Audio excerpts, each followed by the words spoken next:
Hey everyone, for us to get started today, I want everyone to close their eyes and imagine.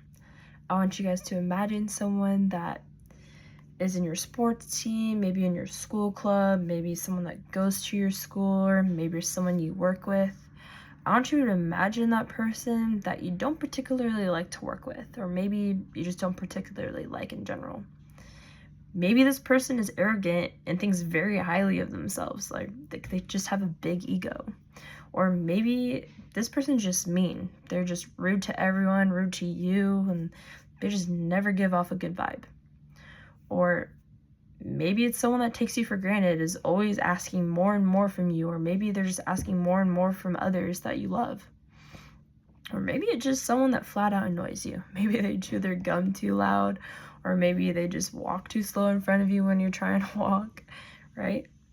So when you have that person in your head, with the paper and pencil that I provided you with, I want you to draw that person down. Don't write out their name, but I just want you to draw that person out, maybe sitting at a table or doing something, but I just want you to draw that person. I'll give you a second to draw that out. But once you're done, I want you to close your eyes and imagine that person that you just absolutely love and adore. Maybe it's that coworker or teammate or someone that just brings sunshine into your life every time you see them, and just someone that you think really highly of, and that person that you just have the utmost respect for. I'll give you a second to think of that person, and I want you to draw that person that you have a ton of respect for right next to that person that you don't have a ton of respect for. I'll give you a second to do that as well. When you're done with that, I want you to imagine them just having the best of times. Maybe they're just having a great personal conversation, and you're looking from the outside in, and you're just seeing them have a good time, but it's someone that you like and love, and someone that you just don't like and find annoying. How does that make you feel? You don't have to share it out loud or anything with anyone, but I just want you to draw those emotions on your paper. Maybe you're feeling some annoyance right now, maybe some confusion, or maybe some anger. But I'll give you a second to draw down those emotions on your paper really quick. Now, for the passage today, like the person that we have in our mind that we dislike, there was a man named Zacchaeus. Zacchaeus was portrayed the same way in the community as the person that you dislike. He was the kind of person who was rejected by his neighbors and was even looked upon as someone who is unworthy of love. We will see in Luke 19 that Jesus didn't reject him, even though the people around him did. Jesus went and intentionally found Zacchaeus to ask if he can go to Zacchaeus' house to have a life-changing conversation over a meal. From Zacchaeus' perspective, he can kind of relate to us in a way as like we have all felt at some point that we were undeserving of someone's time and love, especially when it comes to the unconditional love of God. Sometimes we believe our life mistakes are way too grand for anyone to forgive, especially God. Some of us struggle to think that others, such as the person that we dislike, can be loved by others or by God. Sometimes we are also in disbelief that that person that we dislike changes their old ways of living and is now following Jesus. Sometimes that's a little hard for us to wrap our heads around as well. This passage challenges the perspective that we have on others and ourselves by showing that Jesus seeks the lost and transforms those who respond to him. Today, we'll explore how Jesus encounters with Zacchaeus and how Jesus reveals his heart for the lost, the power of true repentance, and the radical nature of salvation. Like Jesus, we need to have the ability to go and seek out the lost to introduce them to a godly life, which demonstrates the salvation and a gift for everyone, no matter their sin in the present, in the past, or in the future.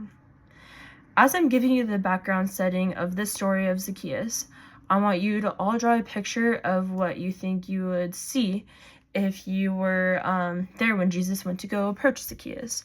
So I will give you the biblical setting, and with the colored pencils and the paper that I provided you, I want you to draw out what you think you would see. First, it is super important that we understand the biblical setting of the passage, so it helps our understanding.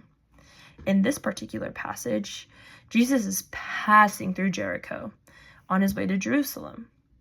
Jesus is on his way to Jerusalem, actually to go prepare for his crucifixion. But that's a story for another day. Anyway, back to Jericho. Jericho is a city also known as the City of Psalms. The City of Palms. Because of how sunny the city was and the palms that surrounded it. The city of Jericho was heavily influenced by the Roman Empire, but the community was made up of Jews and Gentiles. In the city of Jericho, there was a man named Zacchaeus, who was hired by the Roman Empire to be the chief tax collector. So Zacchaeus was actually the boss and basically the manager over all the tax collectors in Jericho. And again, Jericho was a very big city at the time, and it had a lot of money coming in and out as well. Anyway, Zacchaeus was hated in the community for overcharging his fellow Jewish community to benefit himself, making him a super wealthy man. Because Zacchaeus collected more money than he was supposed to, the community made him a total outcast and just disliked him out in general. As Jesus arrived in the city of Jericho, he approached the large crowd that heard that Jesus was passing through on his way to Jerusalem. At that time, Zacchaeus was spiritually lost, but he was eager to see Jesus because he was curious. Zacchaeus actually ended up climbing a sycamore tree that was on the outskirts of the crowd to be able to see Jesus. As Jesus was going through the crowd, Jesus went right to the tree, looked up at Zacchaeus, called him down, and Jesus ended up inviting himself to Zacchaeus' house to share a meal. The crowd was shocked and very angry.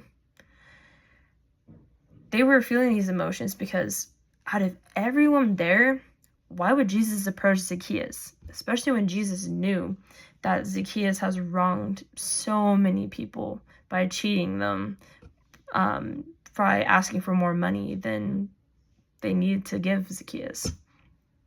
But Zacchaeus' encounter with Jesus led to a life-changing transformation, which led to righteousness through Zacchaeus' repentance and changing his heart for Jesus.